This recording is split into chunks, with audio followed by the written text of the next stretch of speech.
Guys জানো আমার বাবা অনেকগুলো আম নিয়ে চলে এসেছিলো, আমার মাকে দিয়েছিল আচার বানানোর জন্য, কিন্তু আমি তো এগুলো এক্সপেরিমেন্ট করব।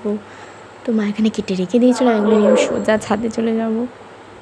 এখান থেকে আমি কিছু টুকরো আম নিয়ে নিয়েছি, এবার আমি ছাদে যাব। তো আমি আম মাখাগুলো বানানোর জন্য এখানে আমি আমগুলো নিয়ে নিয়েছি, এবার এগুলো আমি একটু থেতো করে নেবো।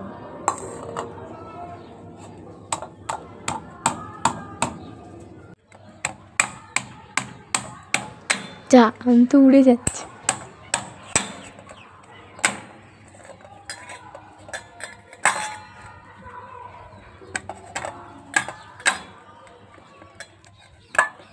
মশলা এনেছি, এই মশলাগুলো সব দিয়ে দেবো আমার মধ্যে।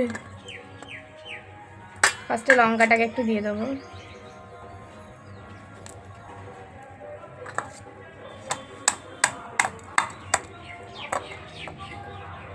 লঙ্কা গুঁড়ো আর বিট নুনের গুঁড়োটা দিয়ে দেবো, একটু কাসুন্দি নিয়ে চলে এসেছি আমি ঘর থেকে, ওটাও দিয়ে দেবো।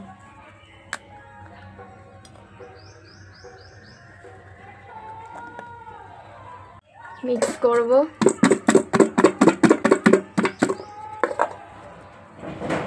দেখে তো খুব টেস্টি মনে হচ্ছে, আর আমি এটাকে টেস্ট করব।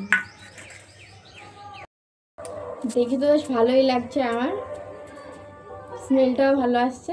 আমি জানি না এটা কিরকম খেতে হবে, আমি ইউটিউবে সবার দেখে দেখে এটা নিজে বানিয়েছি।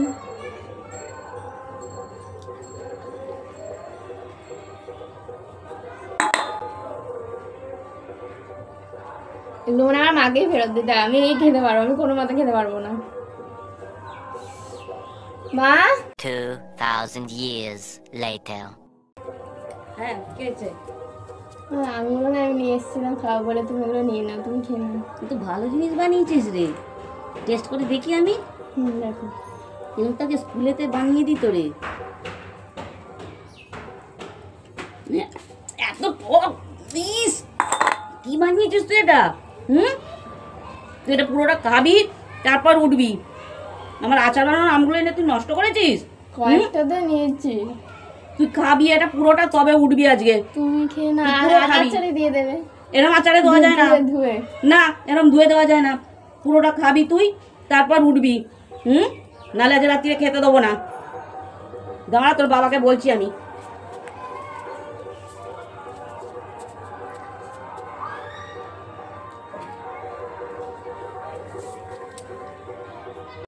গাইস আমাকে আমার টকে গেছে দাঁতগুলো, আমার অবস্থা খুব খারাপ হয়ে গেছে, তারপরে আমি ঝাড় খেয়ে নিয়েছি। তোমরা এরকম রেসিপি পেতে চ্যানেলটাকে সাবস্ক্রাইব করে দাও, আগে থেকে না জানা থাকলে এরকম আমের রেসিপি বানিয়েই না। বাই।